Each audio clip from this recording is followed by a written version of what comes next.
At ng guro na mas piniling magturo, ating sariling bayan, na-appreciate po namin kayo. Kung may choice kayo na pumunta sa ibang bansa, mas pinili yung turuan ang mga batang Pilipino.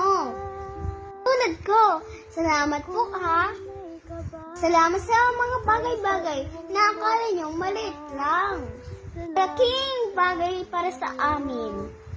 At po, hindi po kami hinahayaan magutom pag naiwanan po namin ang bawan po namin.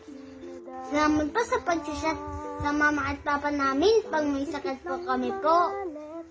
Kung minsan may problema kayo, tao lang napapagod. Pero ginagawa niyo pa rin para maging masaya. At masigla sa harap ng klase. Best po kayo!